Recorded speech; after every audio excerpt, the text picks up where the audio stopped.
694페이지. 맞죠?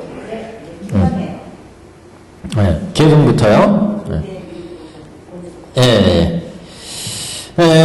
종주율품은 그 뒤에 나오는 열애수량품을 여는 그래서 본문과 정문으로 나눌 때 법화경에 본문의 서품에 해당된다. 그래서 종지임출에서 보살들이 솟아오름으로 해서 그 보살들을 다 지금 영축산에서 설법해 오신 부처님이 다 제도한 대중들이다 이렇게 말씀하시기 때문에 그러면 언제 이렇게 많은 대중들을 제도했느냐? 그래서 부처님이 내가 숙세에 다 제도했노라 이렇게 말씀을 하시기 때문에 그렇다면 우리가 알기로 부처님이 부다가에서 성불해서 여태까지 중생을 제도하고 설법을 해오신 부처님으로 알았는데 어느새 저렇게 많은 대중들을 숙세에 또 다 제도했다고 그러냐? 숙세. 그래서 이제 거기에 대한 해명이 열애수량품에서 과거 헤아릴 수 없는 것 옛날 옛적에 그때 이제 부처님이 성불하셔서 중생을 제도해 오셨고 지금 영축사에서 나오신 부처님은 이 사바세계 중생들을 제도하기 위해서 응화하신 부처님이다. 이렇게 이제 정리가 되는 거죠. 그래서 그 여태까지 영축산에서 설법해 오신 부처님, 이 부처님의 본질을 이제 밝히게 되는 내용들이 이제 열애수량품에서 나오게 됩니다. 그래서 종지응축품에는 보살들이 4대 지용보살이 솟아나와서 미래에 부처님이 인멸하신 뒤에 묘법연화경을 설해서 중생을 제도하시는 그 4대 지용보살 미래 사바세계의 중생을 제도하실 중요한 보살로서 네 보살을 말씀하였습니다. 이 네 보살은 사홍선의 취지가 있다 이런 말씀을 드렸죠. 그래서 네 보살들이 각각 알리팽, 무변행 뭐 이렇게 네 분의 4대 지용보살들이 나오는데 이분들은 다 미래세의 사바세계를 제도할 그런 보살들이시기 때문에 대서원에 따라서 중생을 제도하시고 이 보살들이 이 땅을 제도하시는 것은 이 땅과 가장 인연이 깊고 또 석가모니 부처님으로부터 전세에 가르침을 받은 대중이기 때문에 영축산에서 석가모니 부처님이 중생을 제도하고 있어서 그 가르침을 이제 다시 이 땅에 미래세에 펴게되는 그런 이제 임무를 맡았다. 그래서 4대 지용보살로 하여금 사바세계를 제도하게 허락하시는 그래서 타방에서 온 수많은 견보타품 이래로 타방보살들이 있었지만 부처님이 그들을 다 마다하시고 지금 4대 지용보살을 허락하시는 내용이었습니다. 여기는 이제 계승입니다. 마지막 정리하는 내용이죠. 이거는 중송입니다. 거듭 앞의 내용을 거듭 말씀하신 것. 부처님 계승 중에 두 가지가 있다고 그랬어요. 앞에 장행에서 얘기한 내용을 거듭 정리하는 의미로 한번 계승을 하는 것을 중송이다 이렇게 얘기를 하고 그 밖에 계승으로는 또 앞에 장행과 이어서 부처님의 법문을 설하시는 그런 내용으로 계승이 있습니다. 이렇게 두 종류가 있습니다. 694페이지 중간 정도 보시면 그때 미륵보살이 거듭 이 뜻을 펴고자 그러니까 앞에 여태까지 법문하신 내용을 다시 정리해서 계승으로 말씀하시고자 이런 얘기죠. 계승으로 말씀하되 부처님께서 옛적 석시로부터 출가하시어 가야성에서 가까운 보리수 아래 앉음이라. 여기 원문에 보시면 석종 그랬어요. 석종이 석가종족 얘기한 거죠. 석가종족. 석시의 석시종족. 그래서 석가모니 부처님 종족이 안경 쪽에 이제 석가모니 부처님에 대한 행적들이 잘 나타나 있습니다만은 부처님이 실제 태어나신 그 부처님은 BC 624년도에 이제 그 정도 이제 현재 이제 통일된 부처님 탄생 연도를 이렇게 얘기를 합니다만, 그래서 석가모니 할 때는 샤카모니에서 석가 종족을 의미하고, 무니는 성자라는 뜻입니다. 무니. 그러니까 석가족의 성자다, 그런 얘기죠. 그래서 석가 종족으로 부처님이 옛적에 석시로부터 출가하셔서 석시로부터 나오셔서 종석시로부터 출가하셔서 가야성에서 가까운 보리수 아래에 앉음이라. 좌와 보리수 이렇게 출가근가야 그랬어요. 석가 종족에서 나오셔가지고 출가하셔서 가야성에 가까운 보리수나무 그랬는데, 부다가야 지금 가시면은 거기에 이제 보리수나무가 있습니다. 그래서 보리수나무 아래서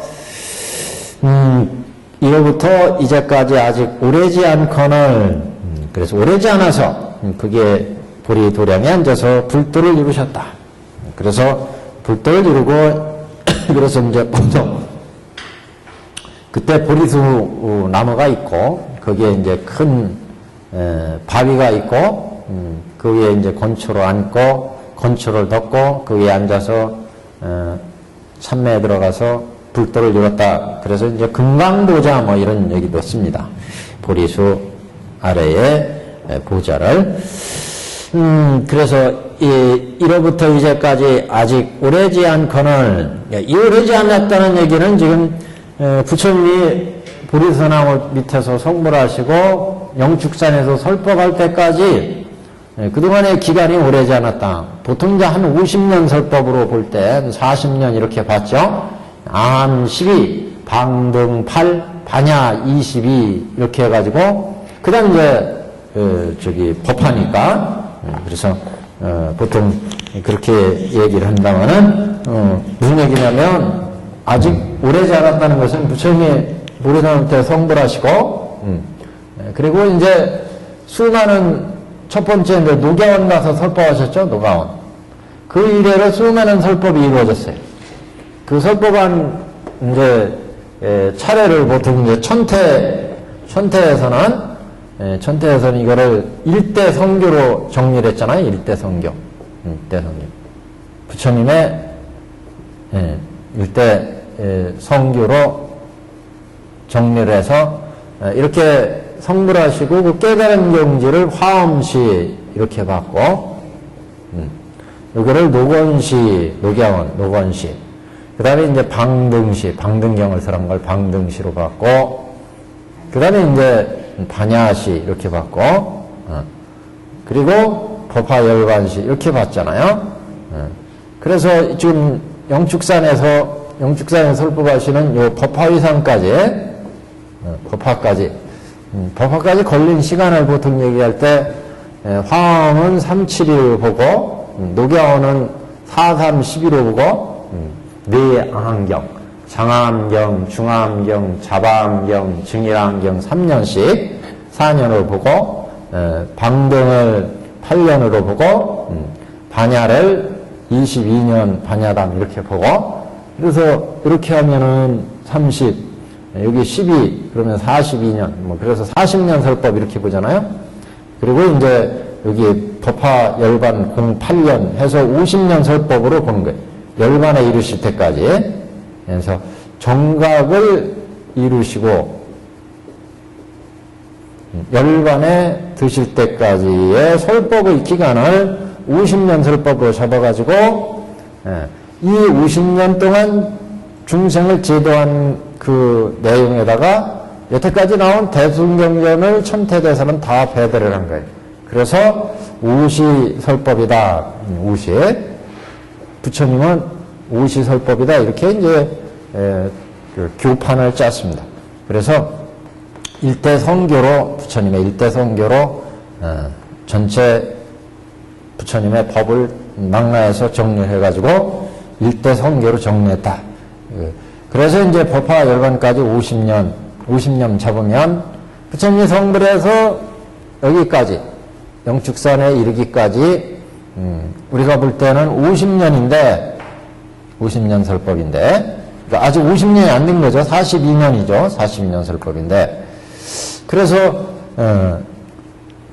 영축산에서 지금 설법을 쫙 서품해서 3주 설법을 했고 쭉 제도에서 견보탑으로 이 법화의 설법이 진실하다고 하는 걸 증명을 했고 견보탑품에서 다보열애가 나오셔가지고 두 분이 딱 앉아서 설법이 이루어졌어요. 그리고 이제 지웅보살 4대 지웅보살이 나오면서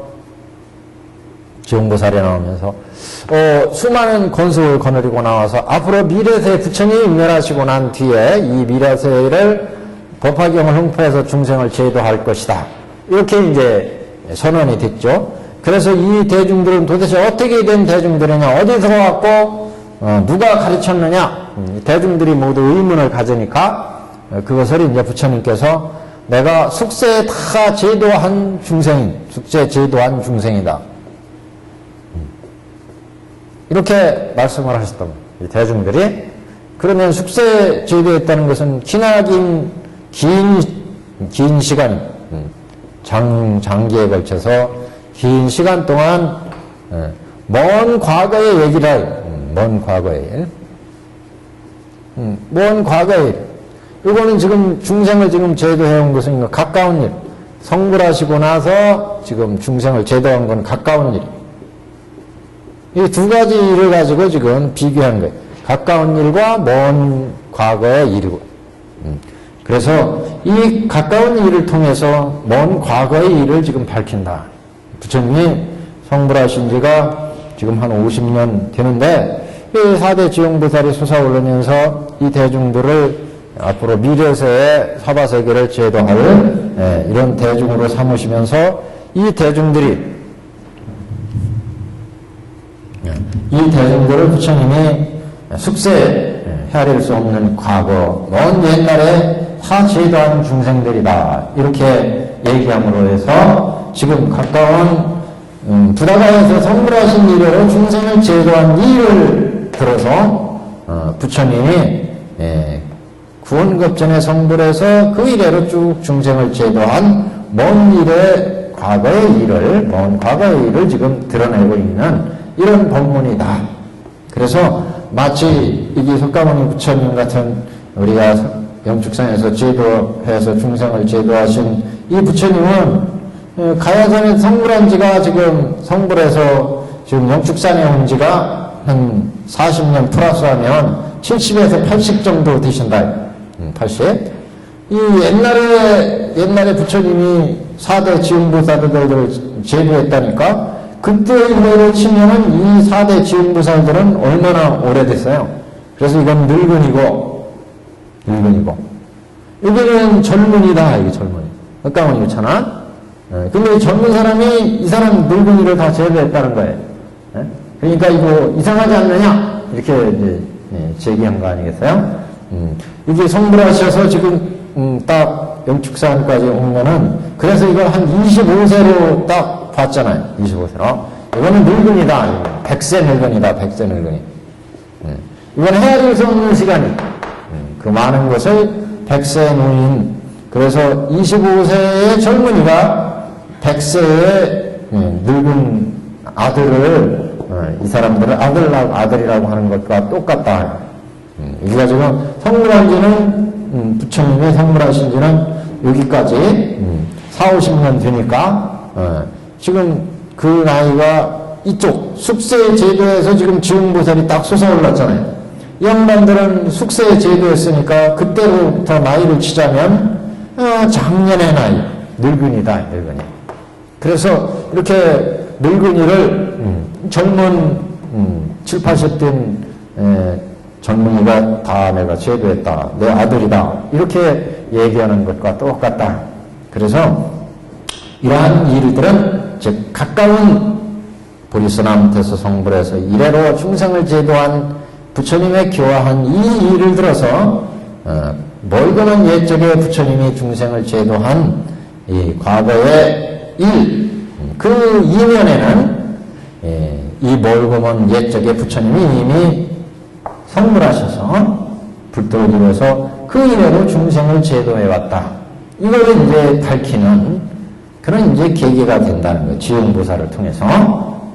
지용보살을 통해서 부처님이 우리가 여태까지 알기로는 보리서나무에서 석시 종족으로부터 휴가하셔가지고 6년 고행하시고 그리고 보리도량에서 불도를 이루어서 3-7일 동안 사유하시고 그 다음에 녹양원에 가서 설법하시고 이래로 수많은 대소승경전이 나와서 부처님의 법이 쫙 이어져서 어떤 때 또 영축산에서 설법하시고 해서 중생을 제도했는데 그 부처님이 우리가 볼 때는 성불하셔서 지금까지 온 게 한 40-50년의 설법 기간이라는 거죠. 그런데 이 법화도량에 솟아오르는 4대 치용보살들을 후원급전에 당신이 다 가르쳤다고 그러니까 이 젊은 부처가 언제 숙세 해를 수 없는 것 전에 다 제도했다니까 그 이래로 이 대중들은 얼마나 나이가 오래된 늙은이냐. 그래서 이 멀고 먼 옛적의 일을 다시 밝히는 그런 계기로 삼는 이제 내용이 정중줄품의 이제 중요한 법문이다. 이렇게 얘기할 수가 있습니다. 그래서 가까운 일을 통해서 먼 일을 드러낸다. 앞에 방편 정문에서는 방편을 열어서 진실을 드러낸다. 이게 이제 주요한 테마였는데 뒤에 이제 본문에서는 가까운 일을 개근을 열어가지고 가까운 일을 열어서 현원 먼 과거 수원급전에 성불하신 일을 드러내는 이런 법문이다. 그거에 이제 계기가 되는 앞에 정문은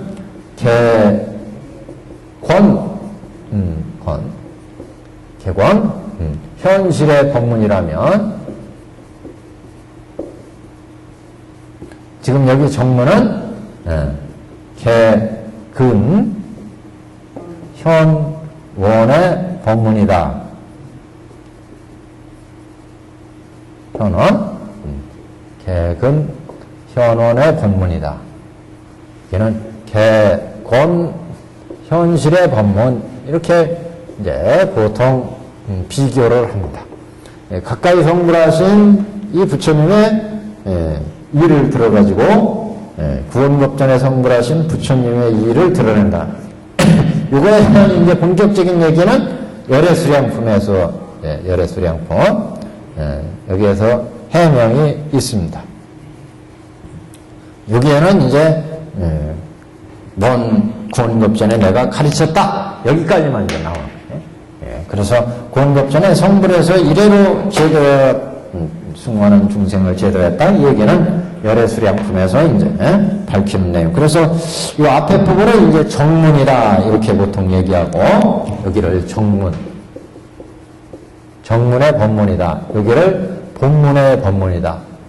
자치를 나타내서 중생을 제도한 그런 법문이라는 거죠. 여기는 그 본질을 나타난 그 부처님의 본지의 중생들을 제도한 일을 들어서 설법하시는데 이렇게 이제 구분을 합니다.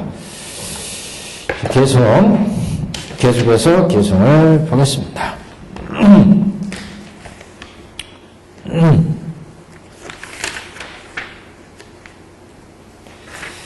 자, 부처님께서 옛날 석시로부터 출가하시어 가야성에서 가까운 보리수 아래에 앉음이라.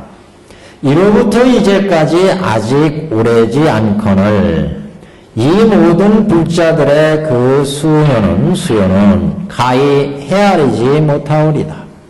오래도록 이미 불도를 행하여 신통력에 머물고 보살들을 잘 배워서 세간법에 물들지 않음이 연꽃이 물에 있음과 같음이라. 그러니까 오래도록 이미 오래전부터 제도에서 지금까지 쫙 해서 지금 영축산에 나타났다 이거죠. 그래서 이게 이제 가까운 보리수나무에 앉아서 이제까지 오래지 않다 얘기는 바로 이제 가까운 지금 석가모니 부처의 교화의 내용을 얘기하는 거고, 가까운 일을 얘기하는 거고, 그 불자들의 수는 헤아리지 못하는데 오래도록 이미 불도를 행해서 신통력에 머물고 보살도를 배웠다. 이거는 먼 일에 대한 내용이죠. 가까운 일, 먼 일. 가까운 일. 첫 번째는 가까운 일에 대한, 두 번째는 먼 일에 대한, 먼 일에 대한 집착의 개송이다. 이렇게 볼 수 있습니다. 그래서 가야성에서 가까운 보리수 아래 앉아서 이로부터 중생을 제도한 그 기간이 오래지 않다. 이렇게 보는 것은 가까운 일, 석가모니 교화의 가까운 교화의 행에 대한 법문에 대한 개송이고, 이 모든 불자들의 수는 헤아리지 못해서 오래도록 이미 불도를 행해서 지금 보살도를 닦아 지금 여기에 솟아올랐다. 이렇게 얘기하는 거니까 오래전부터 석가모니 숙세 부처 석가모니 부처가 제도한 대중이다. 이렇게 밝히는 거니까 먼 일에 대한 집착의 내용을 개송한 거다. 신통력에 머물고 보살도를 잘 배워 세간법에 물들지 않으니 연꽃이 물에 있음과 같음이라. 그래서 중생을 제도하는데 부처님의 그 가르침에 법을 중생들한테 제도하는데 세상을 제도하면서 세상에 물들지 않고 그 가르침을 펴는 그것을 이제 연꽃이 물에 있지만 그 진흙 흙물에 물들지 않은 것 같다. 이렇게 비교를 했습니다. 세간법에 물들지 않는다는 것은 세상의 오타각세에 물들지 않는다. 그러니까 우리가 그 오타각세에 물들어 버리면 중생과 똑같이 되어버려가지고 중생을 제도할 수가 없죠. 세간법에 물들지 않으니 연꽃이 물에 있음과 같더라. 땅으로부터 수하나 다 공경하는 마음을 일으켜 세존 앞에 머무름이라. 이 일은 생각하기 어려움이니 어찌 믿겠나이까. 특별한 내용은 없습니다. 계속 나가죠. 696페이지. 부처님께서 도를 얻으심은 심히 가깝고 성취하신 바는 심히 많으시니 원컨대 대중의 의심을 제하시고, 제한다는 것은 제거한다, 없앤다 이런 얘기죠. 원컨대 대중의 의심을 없애서 진실을 분별해 주십시오. 이건 무슨 뜻이에요? 부처님이 도를 얻으신 건 지금 이렇게 보리나무 밑에서 성불해서 지금 왔으니까 가깝고, 근데 어느새 이렇게 먼 이 수많은 대중을 부처님이 어느새 이거 다 제도했다는 얘기냐. 그러니까 그 의혹을 좀 풀어주십시오.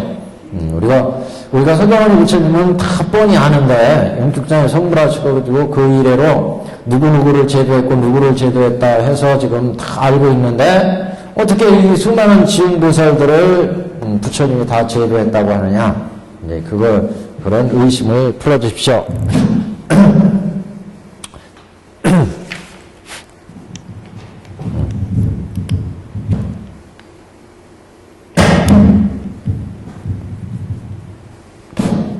됐습니다. 자, 그래서 비유하건대 나이 25에 젊고 씩씩한 사람이 이 25이라는 특별한 어떤 그 상징은 없는 것 같아요. 그 25이 한참 젊은 청춘을 상징하는 의미로 100살은 이제 연로하고 나이가 많은 사람을 의미하고 그런 의미로 100살, 25살을 아마 선택한 것 같습니다. 우리가 나이 여기 연대를 보더라도 지금 성불하시고 42년 정도 됐고 그 다음에 이 부처님이 80까지 사셨고 그런데 아무런 여기하고 연관이 없어요. 25이. 그래서 천태에서 특별한 말씀이 없어요. 25은. 그래서 나이 25에 젊고 씩씩한 사람이 100살 된 머리가 희고 얼굴이 주름진 사람을 가르쳐 이는 나의 소생이다 하고 근데 이 보살도 지금 실제 얼굴이 주름지고 그런 사람들은 아니에요. 4대 지용보살들은 다 쌩쌩한데, 이제 부처님이 이 중생들을 내가 숙세에 다 가르쳤다. 그렇게 얘기를 하니까 그때부터 쭉 따지면은 상당히 오래됐다. 4대 지용보살들 딱 솟아올랐는데, 이 4대 지용보살들은 앞에 소설이 나왔잖아요. 모양이. 막 그 장엄딘, 80정호 32상과 같이 장엄딘 의리의리한 보살 대중들이었어요. 이 대중들이 늙고 초라한 대중이 아니에요, 결코. 근데 왜 늙고 초라한 대중으로 지금 묘사했느냐? 그건 이 대중들이 지금 딱 솟아올랐는데 석가모니 부처님 이 대중들은 내가 과거에 다 제도했노라 이렇게 얘기하니까 숙세에 제도했다고 그러니까 그때부터 지금까지 이 솟아오른 대중들을 딱 보니까 이게 나이가 오래된 대중들이라. 이렇게 그래서 100세 노인으로 비유를 한 거예요. 비유. 여기 석가모니는 여기서 성불하셔서 지금까지 온 건 한 45년 뭐 이렇게밖에 안 되잖아요. 근데 이 양반은 세를 헤아릴 수 없는 숙세에 제도해 그 대중들이 지금 솟아올랐다 그러니까 숙세로부터 지금까지 따지면 어마어마한 긴 기간이니까 이 노인이다. 100세 된 노인이다. 여기는 25세짜리 젊은이다. 이렇게 본 거예요. 석가모니 부처는 영축사에서 저 보리도량에서 성불해서 지금 영축사까지 왔으니까 이건 짧은 기간이고 여기 숙세에 제도해서 그 제도한 중생이 지금 솟아올랐다 그러니까 헤아릴 수 없는 법에 제도했는데 그 대중이 지금 솟아올랐다 그러니까 나이가 많이든 노인, 100세 노인이다. 이렇게 본 거죠. 그래서 지금 젊고 아들은 젊고 다른 데서 다 오는데 깜깜한 데서 솟아오나요? 땅속에서? 거기 깜깜하다고는 안 했어요. 그래도 땅 지형만 그 땅 아래 그러잖아요. 땅 아래. 그래서 중도 실상이다 이렇게 왔죠. 허공에서 온 것 같은데. 예. 아니 몰라요 이거는 나 저도. 그건 뭐 저도 모르니까 하여튼. 천천 그런가 하늘을 얘기하는. 예. 그 보통 이제 보살들이 나올 때는 도솔천이나 이런 데 대기에 이러고 있다가 나오는데, 이거는 아마 상징적인 의미죠. 이 땅과 가장 인연이 깊다 이런 걸 강조하기 위해서 땅에서 솟았다. 그래서 지용보살이잖아요. 품 이름도 종지음출품이에요. 땅으로부터 솟아오른. 땅과 가장 이 땅과 인연이 깊다. 땅 속에도 수많은 지신들이 있을 거 아니겠어요? 뭐 신으로 치자면. 이 양반들도 법신의 경지니까 보통 큰 그런 돌을 지옥도 비밀들에서 땅속 깜깜한 데를 얘기하는. 아니 그러니까 그 밑에 이렇게 얘기할 것 없이요. 여기 얘기할 것 없이 그 땅에 이 땅에 어떤 수호신으로 이 양반들이 계시다 나왔다 이런 의미로 봐야죠. 지용보살들은. 그래서 우리가 보통 얘기할 때 보살도 얘기하면 이게 별개로 이제 항상 중심을 잡아야 되니까 이게 십주보살이고 십행보살이고 십휘양보살이고 그 다음에 십지보살이잖아요. 십지보살. 보통 여기부터는 이제 법신이 운영이 가능해지니까 물론 여기에서 중생을 제도하기 위해서 자신이 중생을 응화하기 위해서 놔둘 수 있겠지만 보통 이제 중생을 제도하기 위해서 응화할 때 이 십지보살에서 이제 보통 여기는 불성을 보는 자리니까 그래서 여기에서 법신을 운용해서 놔둘 수 있으니까 보통 이제 이런 큰 경지의 보살들은 법신 정도의 보살 대중이다 이렇게 볼 수가 있겠고 그럴 때 이 양반들이 이제 지용보살이다 이렇게 얘기한다면 땅속에 어떤 이 땅을 수호하는 어떤 그러한 법신의 상태로 계시다가 실상에서 나왔다. 천태대산 그래서 중도 실상이다. 땅 아래 허그래 땅 아래 허공 뭐 이렇게 보기 때문에 이해하기가 힘들어요. 이야기가 힘들어요. 저도 설명하기가 힘들어요. 이 먼 과거에 일대사 얘기가 다른 경우는 하나도 안 나와요. 예? 저는 지용보살은 다른 경전에 하나도 안 나와요. 그러니까요. 서만 나와요. 과거에 수목업 전에 부처님이 제도하셨는데 제도해서 수많은 보살들을 닦았다고 그러잖아요. 이 보살들이 보살이 닦아서 보통 십지보살 이상의 대보살이다 이런 얘기예요. 이양 보살들이. 그래서 이 보살들은 자신의 응신을 어떤 상태로든지 놔둘 수 있기 때문에 땅 밑에 있을 수도 있죠. 땅 밑에 있을 수도 있다고요. 그래서 이제 이 땅과 가장 인연이 있는 지금 이 사바세계에는 부처님이 견보탑 품에 가면 이렇게 다보탑이 솟아올라가지고 지금까지 선한 부처님의 법이 참으로 진실되다는 것을 다보열애가 증명했잖아요. 그래서 수많은 타방에서 불보살들이 왔어요. 석가모니 부처의 분신불과 보살들이 왔어요. 그 영축산에 지금 쫙 허공에 지금 있잖아요. 허공에. 그때 이제 이 보살들이 앞으로 미래세에 저희들이 법화경을 펴겠습니다. 그러니까 부처님께서 아서라 그만두시오. 여기는 따로 대중이 있다. 그래서 이제 이 땅으로부터 딱 솟아오르는 거예요. 땅으로부터. 그래서 지음보살인데 이 땅으로부터 솟아오를 때 이 땅은 이 사바세계의 이 대중들과 가장 인연이 깊다. 그 세 가지 정도 이유를 얘기했잖아요. 이 땅과 가장 인연이 깊고 또 이 양반들이 석가모니 부처님이 가르쳤고 또 지금 이 대중들은 석가모니 부처님이 씨를 뿌린 대중들이다. 지금 이 사바세계는 부처님 법을 설한 그래서 앞으로 그 법이 이어갈 세계이기 때문에 그래서 이제 같은 스승의 제자죠. 지음보살들은 그렇기 때문에 이 땅을 책임진다 이렇게 나왔는데 그럴 때 이 땅과 인연을 자꾸 맺게 한 것은 뭐 허공이나 다른 사방세계에서 오지 않고 이거는 이 땅과 가장 인연이 깊다는 것을 표현하기 위한 건데 이걸 이제 과연 그게 가능하냐 이렇게 따지면 할 말이 없는데 지금 현대 과학으로 한번 따져보자 이렇게 나오면 얘기할 수 없어요.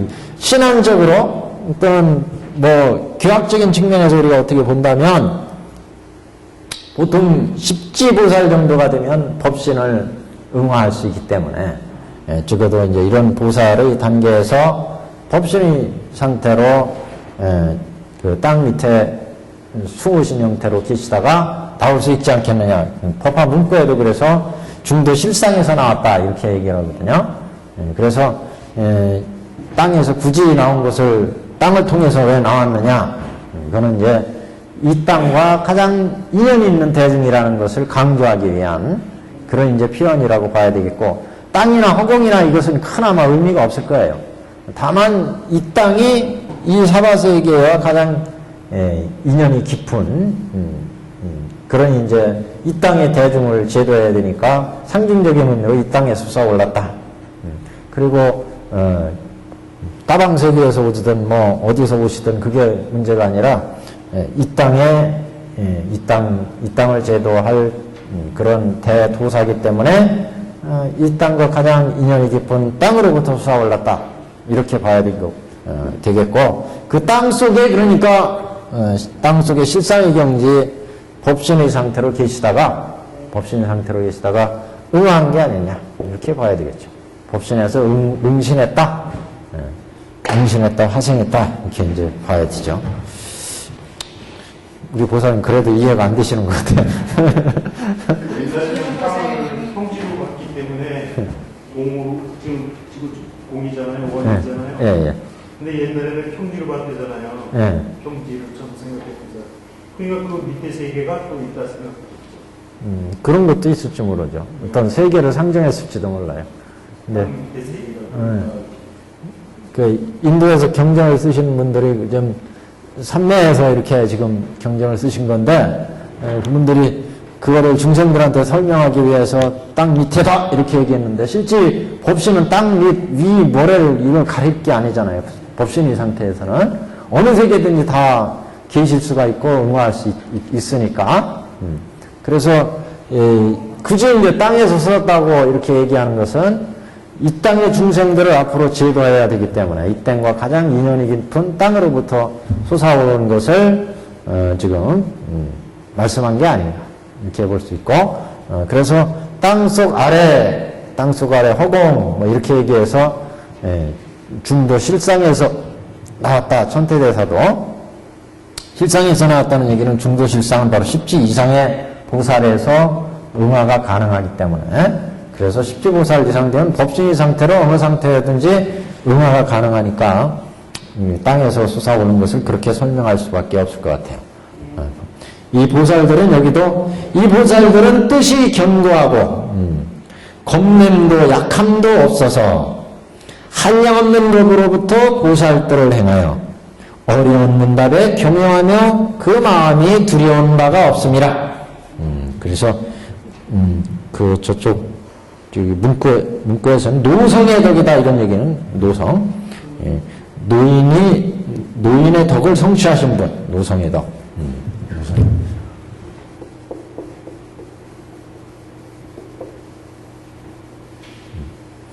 노장의 덕을 성취했어요. 노장의 덕.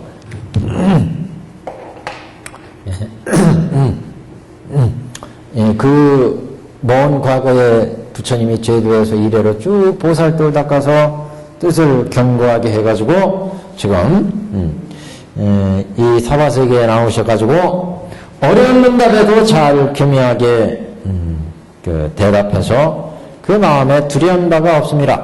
앞으로 이 법사품에서 나왔죠.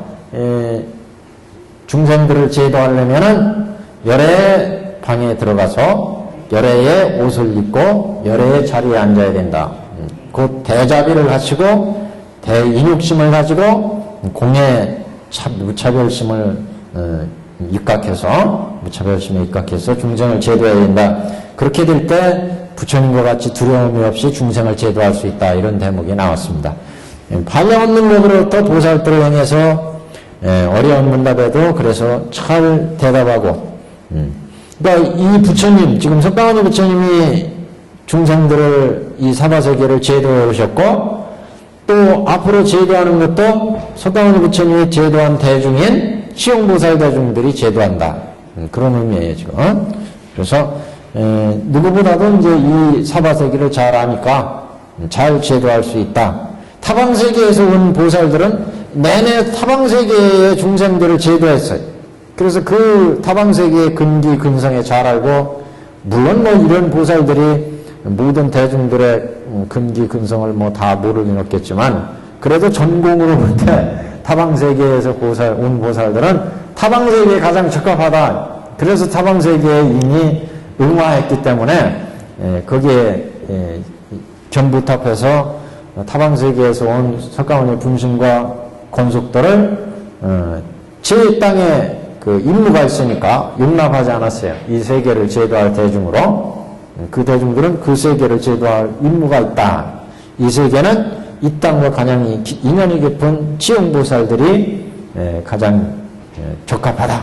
이런 제 표현이었습니다. 그 다음에 인욕의 마음이 결정되고 단정하여 단정유의등 인욕심 결정 원문에는 인욕의 마음이 결정됐다는 것은 아주 굳건하다 이런 얘기 정해져 있어서 단정하여 미덕이 있어서 시방의 부처님께서 찬탄하시는 바라 항상 부처님께서 찬탄하신 바라 능히 잘 분별해서 설하며 많은 사람들과 있기를 즐겨하지 않고 항상 선정에 있기를 좋아하여 불도를 구하기 위해 아래 공중에 머무릅니다. 그래서 양반들이 항상 아래 공중에 머물렀대. 이 땅 아래 공중에. 그러니까 땅 아래라고 하는 게 지하의 땅속 어디에 그냥 파묻혀 있었다 이렇게 보기보다는 하나의 법신의 상태로 양반들이 계시다. 그래서 공중에 머무릅니다. 우리는 부처님으로부터 들어서 이 일에 의심이 없거니와 의심되면 안 되네. 그러니까 의심이 없거니와 원컨대 부처님께서는 미래를 위해서 여러 해석하사 설하시옵소서. 그래서 어느새 부처님께서 이 대중들을 다 제도했다는 얘기입니까? 이렇게 물었잖아요. 그래서 이제 본문을 열어서 이 일을 설명해 주십시오. 만일 이경에 의심을 내어 믿지 아니하는 자는 곧 마땅히 악도에 떨어지우리다. 원컨대 지금 위하여 해설하소서. 이 한량없는 보살을 어떻게 하여 짧은 시간에 교화하셔서 발심하여 불태지에 머물게 하셨나이까. 그러니까 중심의 얘기는 이제 바로 왜 공중에서 나오느냐 이게 얘기가 아니라 이 대중들을 어느새 다 교화했다는 것이냐. 부처님이 우리가 알기에 저 보리도능에서 성불 하셔가지고 지금까지 한 40여 년인데 어느새 이 수많은 대중을 우리가 여태까지 교화한 대중들은 다 알고 있는데 이 지용보살이 수원는 지용보살이 딱 솟아오르니까 이 대중들을 내가 제도했다고 그러니까 어느새 제도했나요? 그 숙세에 내가 제도했다 부처님이 그러시잖아요. 그럼 숙세에 언제 그런 부처님이 나오셔가지고 언제 어떻게 제도했나요? 이게 이제 그래서 숙세는 헤아릴 수 없는 세원, 구원거. 그래서 이제 열애 수량품에서 그렇기 때문에 열애는 수량을 헤아릴 수가 없다. 수명을. 우리가 볼 땐 여기서 성불하시고 80대까지 살다 가신 부처님으로 봤지만 이미 구원겁전에 성불하셔서 그 이래로 쭉 부처님이 중생을 제도하고 있기 때문에 부처님의 수량은 한량이 없다. 다만 이 시대의 중생을 제도하기 위해서는 이 시대 중생에 맞게 부처님이 나오시기 때문에 수명이 한정이 있다는 거죠. 80 또는 90, 100세로. 근데 원래 부처님, 근본 부처님은 이 성불하신 그 이래가 헤아릴 수 없는 구원겁전이고 그 이래로 쭉 성불해. 이걸 본지라고 보는 거예요. 본지. 본문, 본지. 본지에 입각해서 본다. 본제. 이걸 본지라고 하는 거예요. 그 근본의 경지, 부처님 근본 경지는 헤아릴 수가 없다. 부처님 수명을. 그 이래로 쭉 중생을 제도해 오셨으니까, 그래서 그 시대 중생을 제도하기 위해서는 그 시대 부처로 그 시대에 맞게 응하라 하신다. 부처님이. 그래서 부처님의 한량이 있는 거지, 본래 이렇게 무량하다. 헤아릴 수가 없다. 부처님은. 그래서 이런 부처님의 세계를 이제 밝히려고 지금 이 종지용출품의 내용을 지금 이제 15품에서 종지용출품으로 말씀하신다. 그런 얘기입니다. 지금. 그래서 다 읽었나요?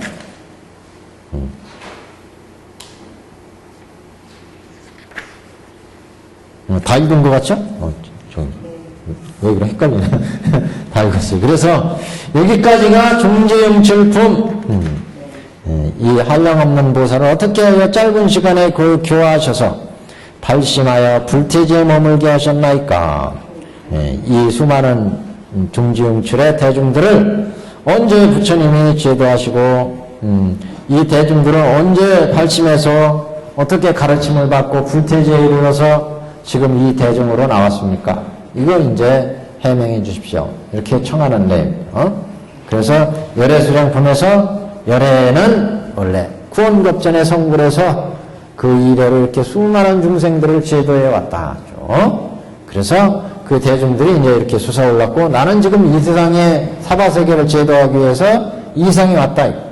그래서 이상에서 지금 제도하고 있는데 그래서 구원급전에 내가 제도한 중생들이 이렇게 이 도량에 지금 솟아올라오는 것이다.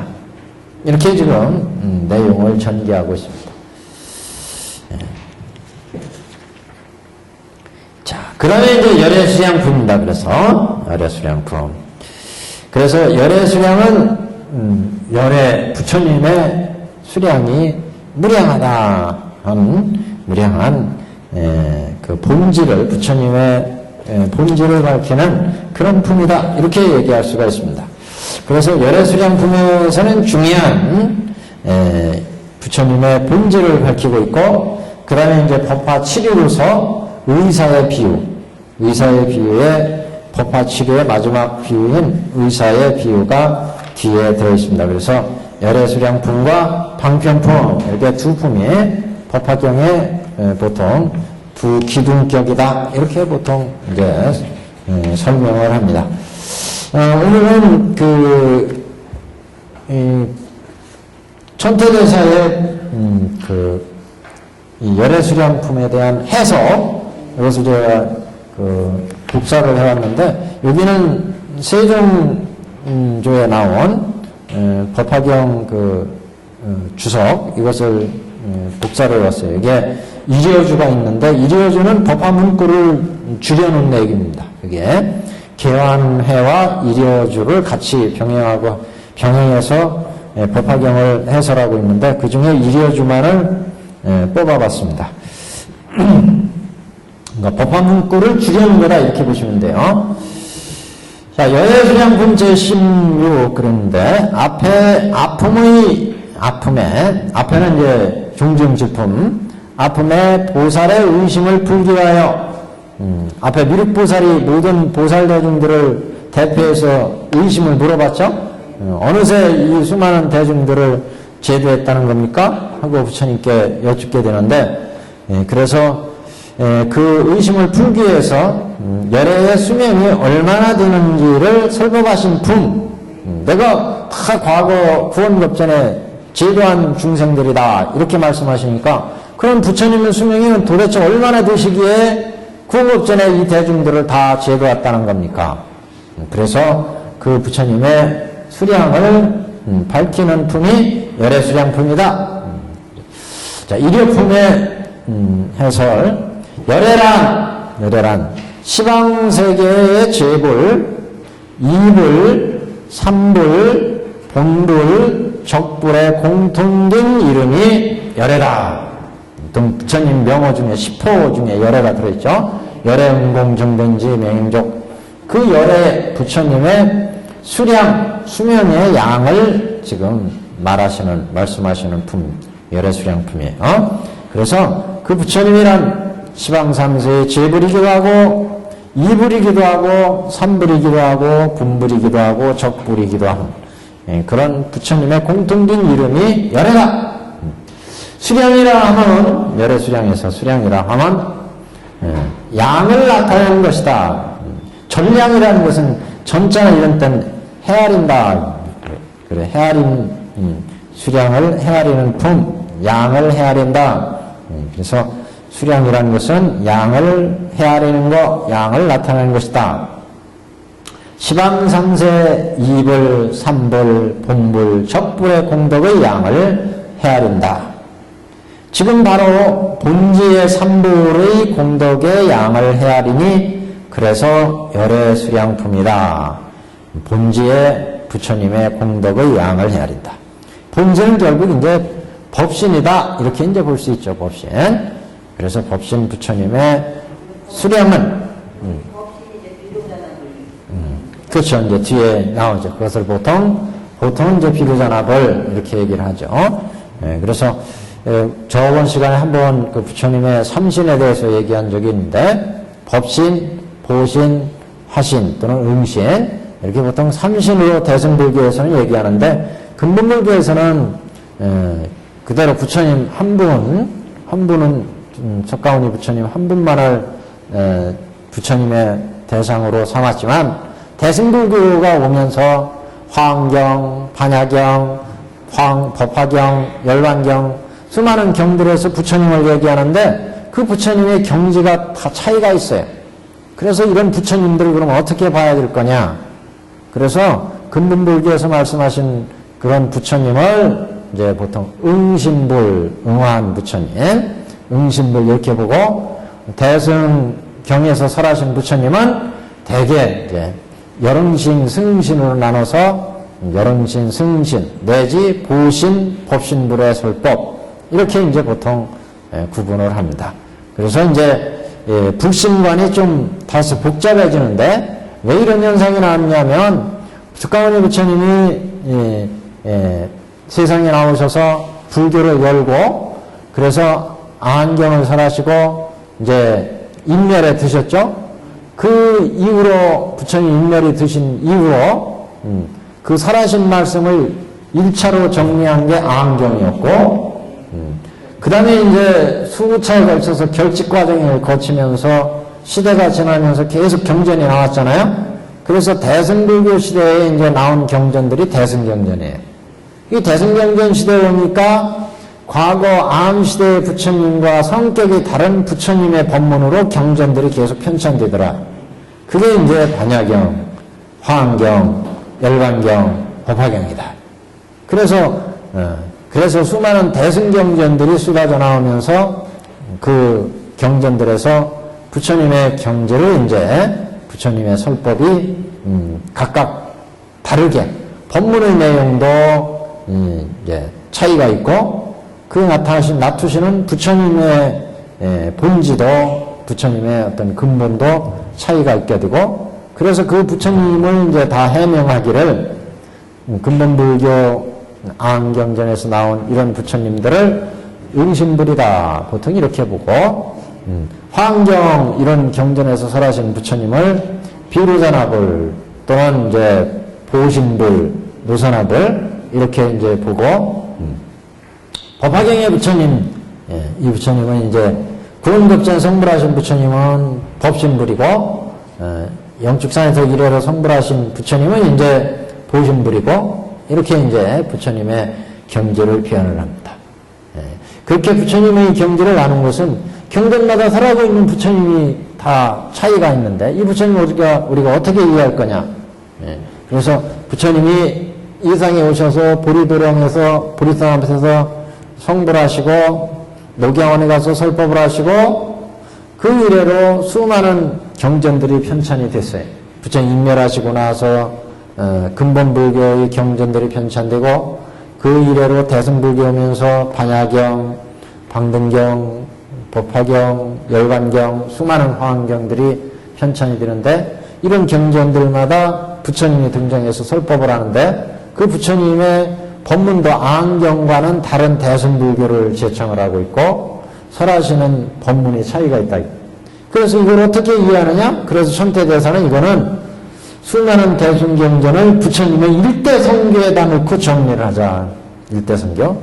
부처님이 깨달으시고 열반에 드실 때까지의 일생에다가 여태까지 나온 대소성 이상이 나온 대승경전들을 이 책에 넣고서 정리를 하니까 부처님의 일대의 설법으로 정리를 하니까 이해하기가 쉽더라. 부처님 본체 본문을.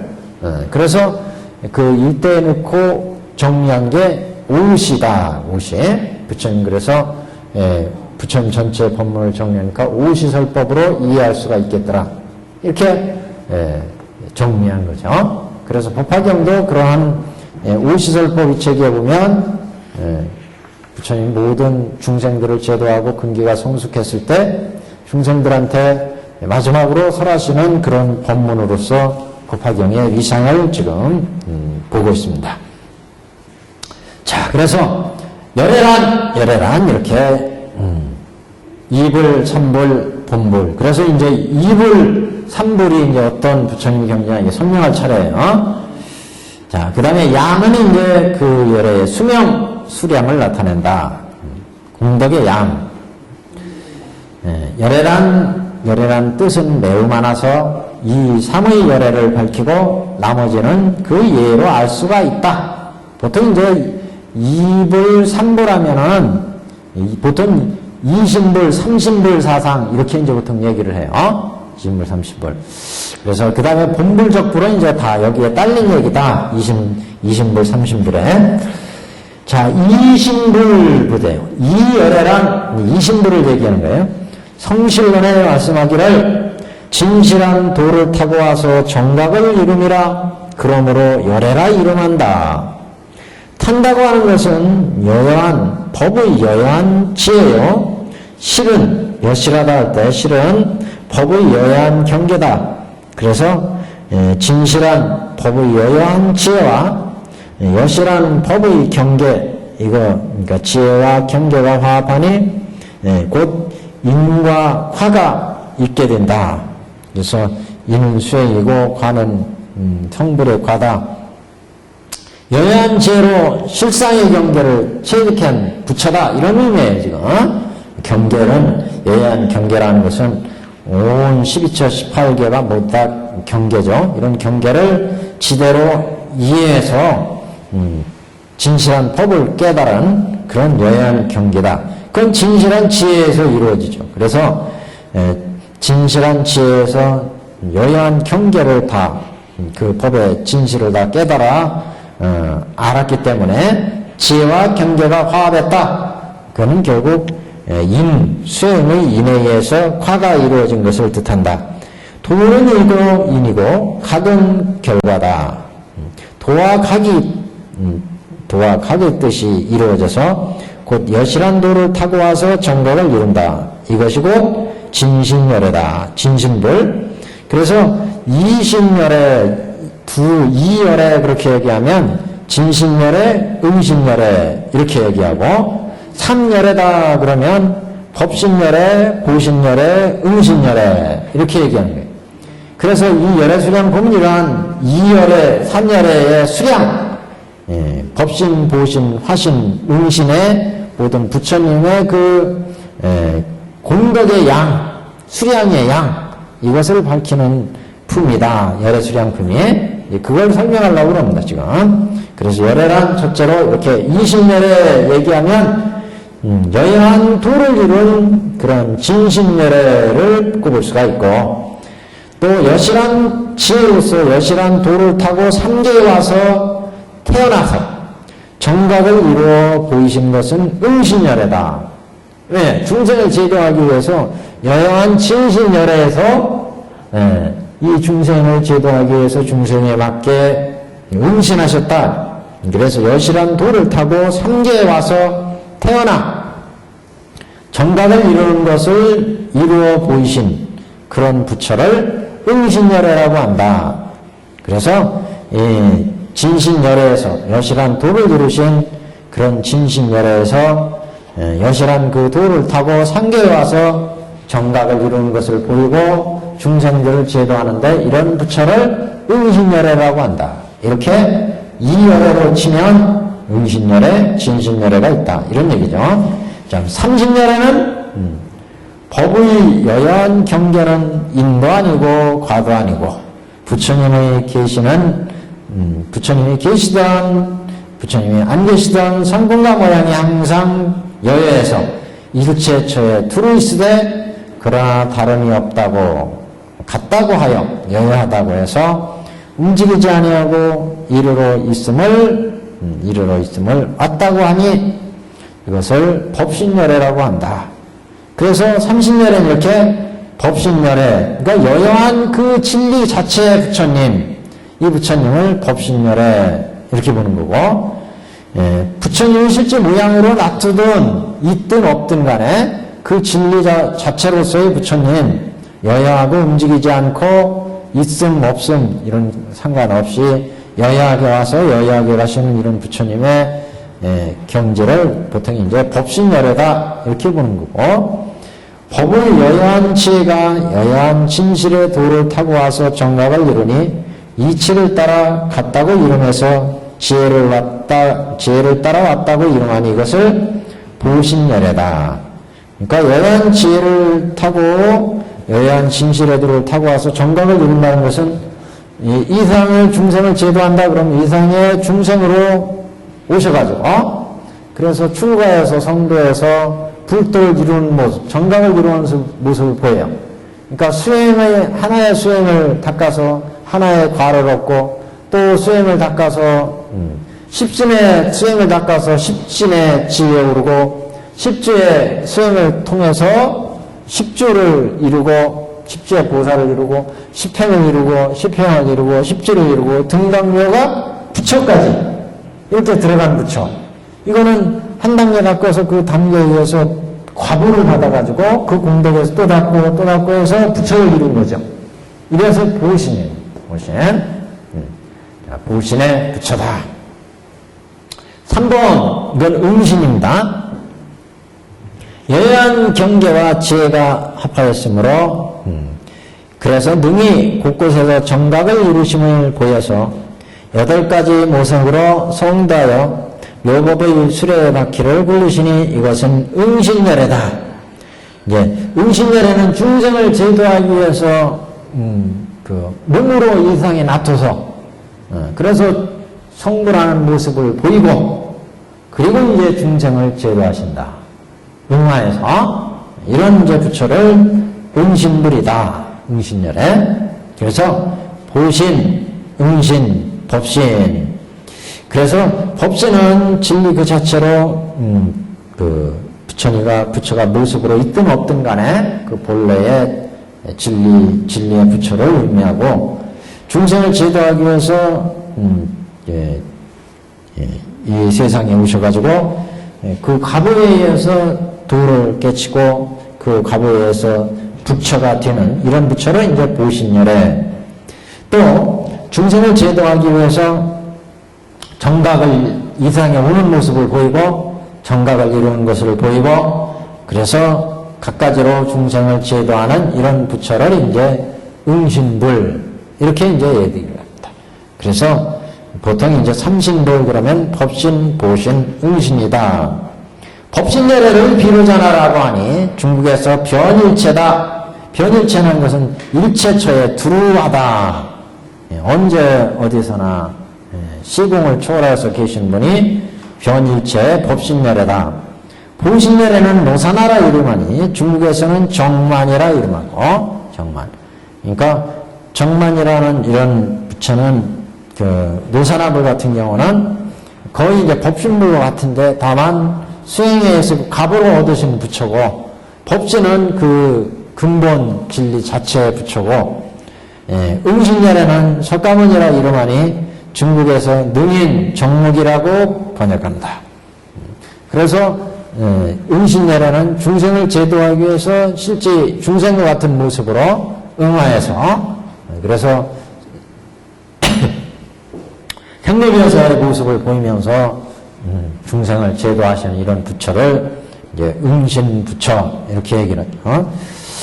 이 세 분열에 하나하나가 반드시 셋을 갖추니 셋이고 하나요, 같지도 않고 다르지도 않고 세로도 아니고 가로도 아니며 원만하게 세 법을 보아서 임시로 열애라 이름한다.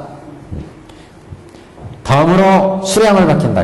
20열애, 30열애를 지금 가지고 열애를 설명을 했습니다. 수량, 수명의 양, 수량을 밝히니 곧 앞에 세 열애의 수명의 양이다.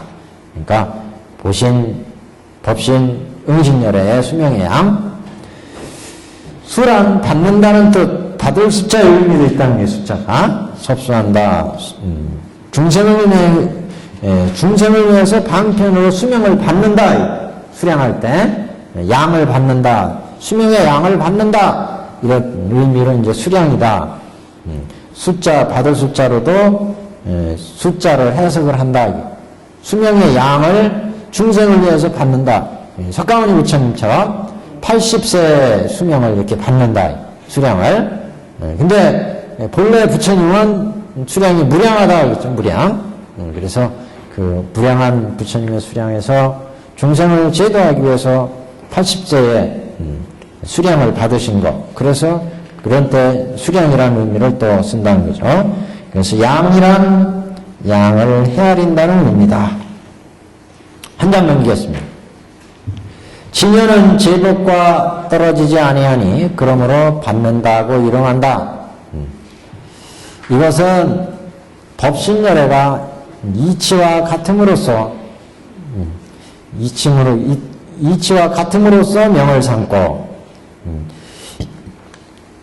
명을 삼는 목숨을 삼는다. 수명으로 삼는다. 그러니 법신열애가 이치와 같음으로 그러는데 이걸 해석한 거예요. 열의를 해석한 거예요. 열의. 여여한 이치.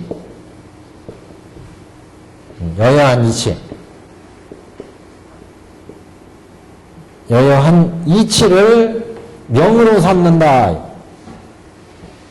여여한 이치를 명으로, 수명으로 삼는 부처는 법신열애죠. 법신열애를 지금 얘기하는 법신열애. 법신열애는 열의를 명으로 삼는다. 열의를 수명으로 삼아요. 여여한 이치를, 그러니까 수명이 없죠. 여여한 이치를, 항상 여여한 진리 그 자체니까 여여한 진리를 수명으로 삼으니 법신열애가 여여한 진리를 수명으로 삼고 이렇게 해석하는 게 더 낫겠어요. 열의를 이치와 같음으로써 이렇게 하지 말고 여여한 이치를 목숨으로 삼고 이렇게 여여한 이치를 목숨으로 삼고 법신열애가 여여한 이치를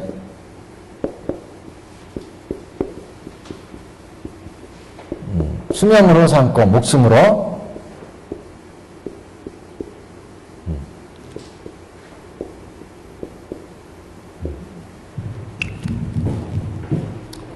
생명으로 삼는다. 여여한 이치를 생명으로 삼고 불생불멸하여 성품과 모양이 항상 여여함을 그러함을 헤아려 나타낸다. 법신열애는 그래서 경에 이르기를 진실도 아니요 허망함도 아니고 같지도 않고 다르지도 않다. 이것이 법신 수명의 양이다.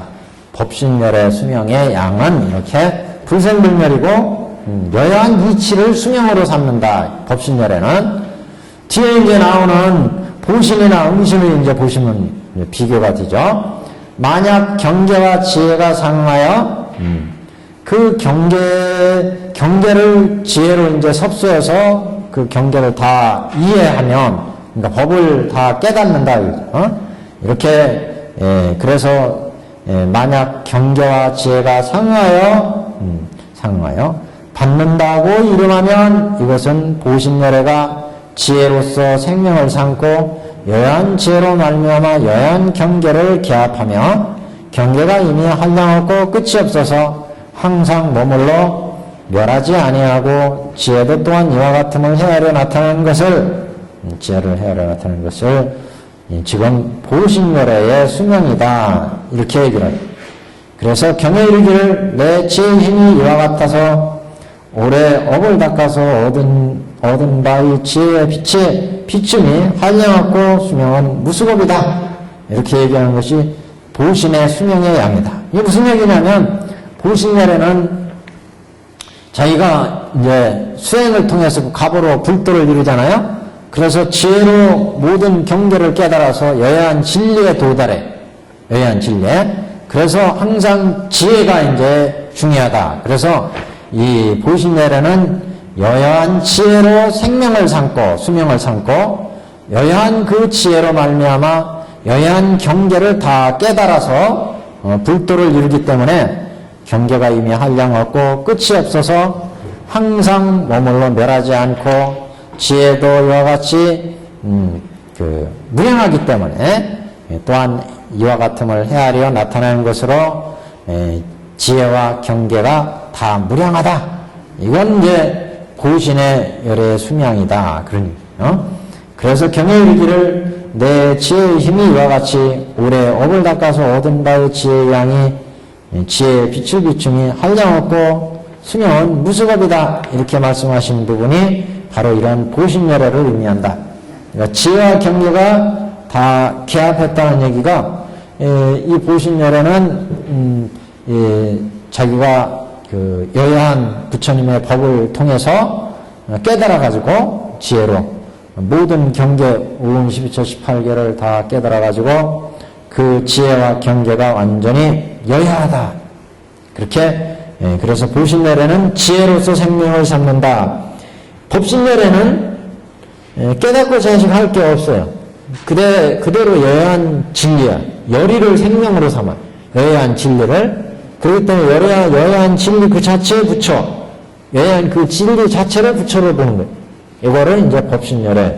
근데 보신열애는 여여한 지혜가 여여한 경계를 여여한 지혜로서 깨달아가지고 여여한 수명을 무량한 수명을 이룬다.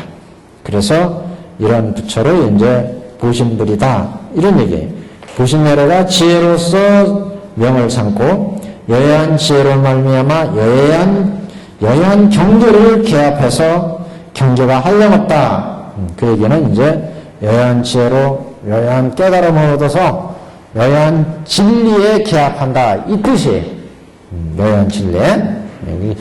그 법신은 여여한 진리 그 자체고 보신은 그 여여한 진리를 깨달아 들어가는 이런 이제 부처를 보신, 한 단계 닦아서 그만 보를 받고 다시 보를 받고 해서 모든 경계의 경지를 다 깨달은, 법신은 여여한 지혜, 여여한 경계에 따질 것 없이 여여한 이치로 그대로 여여한 진리 그 자체, 이게 이제 법신열애고, 혹은 그 다음에 이제 응신의 수명입니다. 혹은 한기 수행의 과보로 얻은 것이 100년 동안 끊어지지 않기 때문에 받는다고 이름하며, 이것은 응신열애가 같은 기년, 동연을 이렇게 표현했어요. 동연. 같은 기연을 따라서 응함을 목숨으로 삼아서 인연이 길면 수명도 같이 길고 인연이 짧으면 수명도 같이 짧다. 그러니까 중생을 제도하기 위해서 부처가 놔두기 때문에 중생의 수명과 중생의 상태에 따라서 부처가 수명을 조절해요. 그래서 이 산에 오셔가지고 성불하는 모습을 보이고 중생한테 제도를 하고 중생에 맞추어서 자신의 수명을 조절해서, 그래서 이제 이런 이제 열애의 수량을 유량하다, 수명의 양이 이제 이럴 때는 무량하다고 하지 않고 정해져 있다. 연에 따라서 이제 수량이 정해지니까, 그래서 경에 이르기를 자주자주 타연함을 나타내고 자주자주 멸함을 나타낸다. 이것이 응신의 수명이다. 중생을 위해서 나타내고 기연에 따라서 중생과 인연에 따라서 중생에 따라서 응하는 것을 수명으로 삼는다. 중생에 응해서 거기에 맞게 수명의 양이 이제 나온다 그런 얘기죠. 이것이 응신의 수량이다. 또 모름지기 알라. 법신의 수명은 헤아릴 수 없는 것이 아니요, 헤아릴 수 없는 것도 아니다. 그래서 법신의 수명은 헤아릴 수 있는 것도 아니요, 헤아릴 수 없는 것도 아니다. 무슨 얘기예요, 그럼? 헤아릴 수 있고 없고 그 차원을 떠나 있다. 궁법전에 성불을 하셔서 이래로 쫙 계시다니까 그거는 있다고 없다고도 할 수 없다는 거죠. 헤아릴 수도 없다는 얘기죠. 그런 법신의 상태는. 자, 보시는 금강 이전은 헤아릴 수가 있고 금강 후에는 무량이다. 금강이라는 것은 금강신, 즉 여기 십순, 십지, 십행 닦아가지고 등각, 묘각 나갔잖아요. 등각, 묘각. 이 등각, 묘각, 불 이렇게 나가는데 사실은 등각까지를 이루어 본다고 그랬잖아요. 여기를 과로 보고. 그래서 우리가 보시는 이렇게 닦아가지고 지금 점점 수행을 해가지고 등각을 이루고 보신을 이루고 그 다음에 이제 부처를 이룬다. 이런 부처를 보신불 그랬어요. 보신불. 이제 우리가 십주, 십행, 십향, 등각, 묘각 이렇게 그 과보로 수행해서 불도를 얻었을 때 이런 부처를 이제 보신인데, 금강신 이렇게 등각 이전은 수명의 양을 헤아릴 수가 있지만 이 이후에는 헤아릴 수가 없다. 얘는 이제 뭐 법신불과 거의 같은 경지가 되버리니까 보신불이 법신불의 진리에 개합하는 거니까 헤아릴 수가 없다. 지금 그래서 보신불은 금강 이전은 헤아릴 수가 있고 이후에는 무량이다. 금강 이전은 이제 중생을 위해서 응화하거든요. 아까 십신부터 응화가 법신을 응신할 수 있다고 그랬잖아요. 중생을 제도하기 위해서 여기 범성동고토나 방편유협토에 응화한다고 그랬어요. 그 전에 한번 제가 말씀을 드렸죠. 십지보살부터는 법신을 놔둘 수 있기 때문에 이 세계의 중생을 제도하겠다 그러면 범성동고토, 범부와 성인인 우리 사바세계 같은데 이런 중생을 제도하겠다 그러면 여기에서 이렇게 응화해요. 그러니까 이 라인 가는 거 지금 보신으로 가는 거예요. 수행해서 보신으로 가는데 이때 10.5살 정도에서 중생을 제도하기 위해서 이렇게 응화할 수 있다 그런 얘기를 했어요. 그래서 여기까지는 중생을 위해서 그 수명을 중생을 위해서 놔두니까 부처의 수명을 이제 우리가 한정할 수가 있다. 예를 들어서 뒤에 이제 관세음보살 본문품 가면 이런 표현이 나와요. 관세음보살이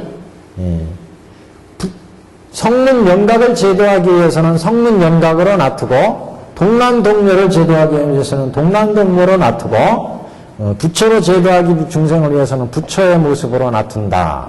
관세음보살이 뒤에 보상 십지보살 이상 되니까 관세음이나 문수보살이나 이런 보살들은 얼마든지 응신할 수가 있다. 법신을. 그래서 자기 법신을 이렇게 놔둘 때, 응할 때, 이 세계의 중생들을 지금 제도하기 위해서 부처로 놔둬야 되겠다? 그래서 부처로 놔둘 때는 이 중생들에 맞게 수명을 자기가 조절한다. 그래서 여기에는 유량이다. 한량 수명의 양이 있지만, 여기 가면은 이제 부처의 경지와 같아지기 때문에. 여기에 나오는 거예요? 그렇죠. 이게 이제 변혁생사. 이분들은 다 변혁생사죠. 불도 이루기까지는 이제 다 변혁생사죠. 예, 그런 의미로 이제 보시면 되겠어요. 보시는 금강 이전은 곧 헤아릴 수가 있고, 금강 이후에는 무량이라. 응시는 중생의 인연을 따르니 수명을 헤아릴 수가 있다. 부처님이 중생에 응하여 나타내시는 작용은 끊어지지 아니하니 곧 헤아릴 수가 없다. 이것이 곧 삼신이 각각 헤아릴 수가 있고 헤아릴 수 없음과 항상함과 무상한 뜻을 갖추는 것이다. 옛날부터 모든 스승이 혹 무량에 대하여 항상함을 밝혔으니 유량은 무상이다 라고 하였다. 유량은 무상이다. 수명을 나타내는 그 부처의 몸은 무상하죠. 예를 들어 서강리 부처님처럼 우리의 사바세계를 제도하기 위해서 오셨다. 이거를 이제 응신분으로 보면, 응신부처로 보면 중생을 제도하기 위해서 80의 한정된 수량을 보이셨잖아요. 그러니까 그 몸은 무상할 수밖에 없어요. 계속해서 생로병사로 바뀌었잖아요. 그러니까 부처의 모습으로 나타냈지만 그 모습은 유량하고 무상하다. 근데 법신 부처님, 노사나불이나 비로자나불은 무량하잖아요. 수명도 무량하고 이거는 무상하다고 얘기 안 하죠. 영원하다 그렇게 얘기를 하죠. 그 부처님들은 영원하다. 우리 중생을 위해서 중생의 인연에 따라서 나눴기 때문에 이 부처님의 수명은 80이나 100살이나 이렇게 나타내시니까 그 수명이 이렇게 나타나면서 무상하다 이렇게 얘기를 한다. 그래서 유량이면서 무량이라고 그래서 무상이다. 이 종파는 지금 근가 전태중에서는 이에 대한 뜻을 경에 준하여 마땅히 네 가지로 해석한다. 네 가지. 첫째는 진실로 유량이면서 무량이라. 이거는 이제 유량이면서 무량하다.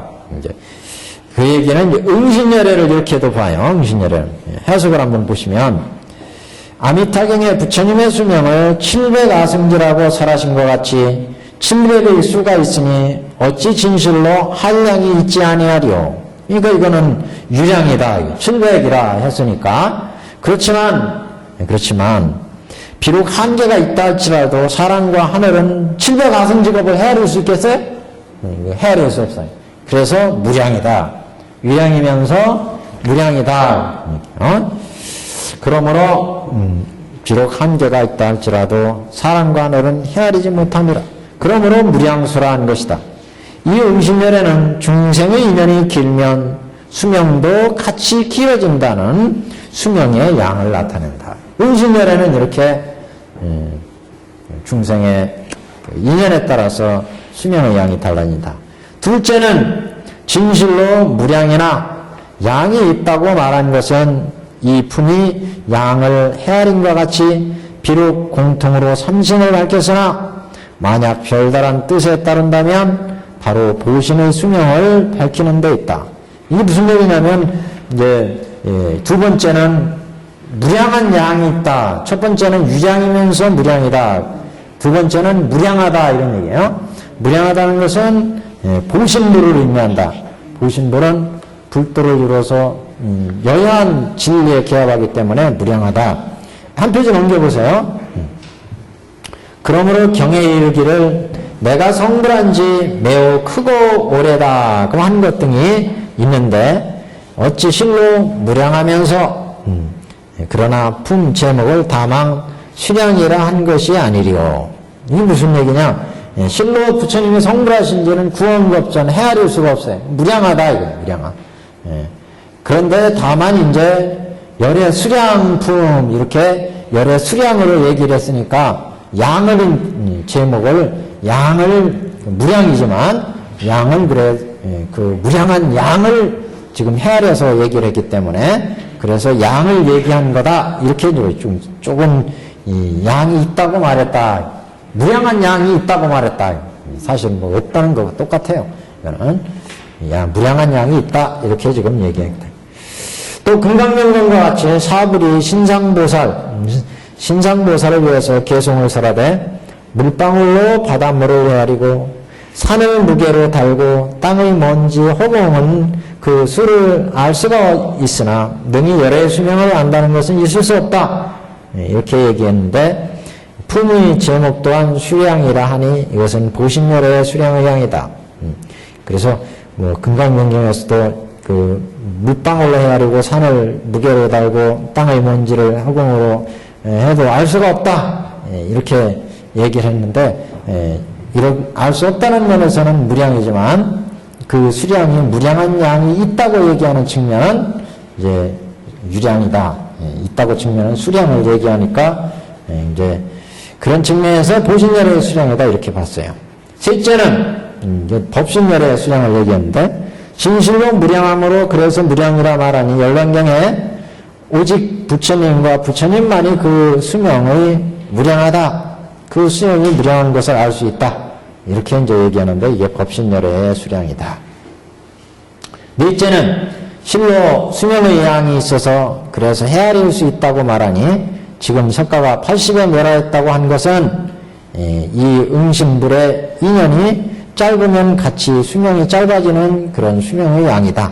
수명의 양이 있어서 헤아릴 수 있는 이런 그 수명의 양, 이건 이제 응심불이다.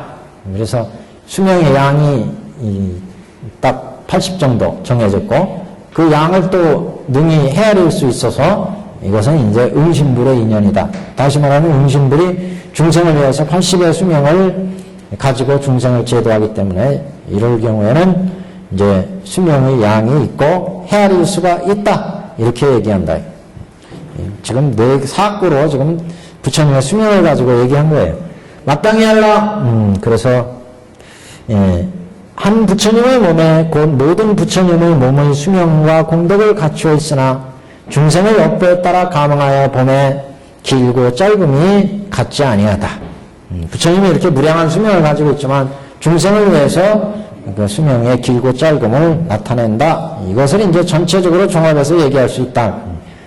사구의 수명을 헤아려 본 뜻이 이미 나타났으나 아직 알지 못하는 자를 위해서 항상하다는 등의 사구절로 그것을 기린다. 항상하지도 않고 무상하지도 않고 둘 다 아닌 것은 이치 궁극이 곧 법신이다.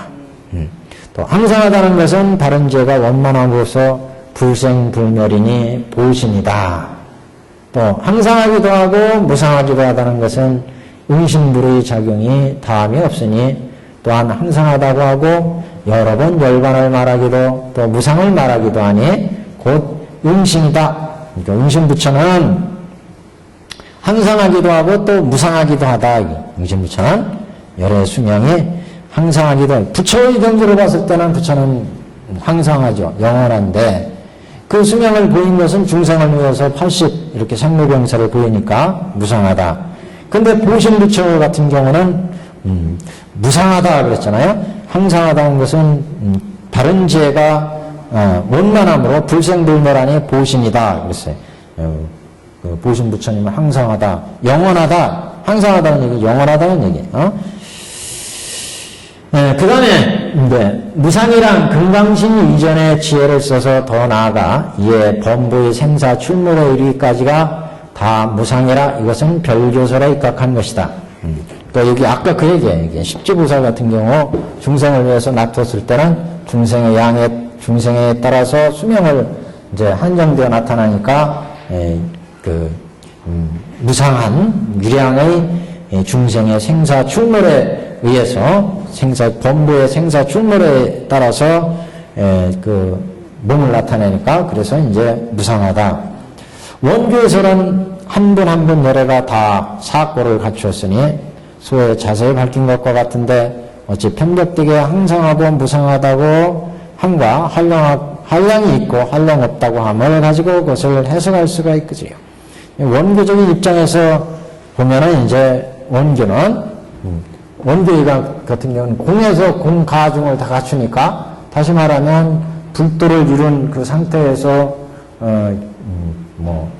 은신보신 화신이 다 가능하니까 원교에서는 그것을 이제 따질 필요가 없다 그런 얘기죠. 또다시 마땅히 하라. 부처님은 본래 몸이 없고 수명도 없고 한량도 없으나 세간의 순위에 따라서 삼신을 논하며 또한 세간을 따라서 세 가지 수명을 논하는 것뿐이다.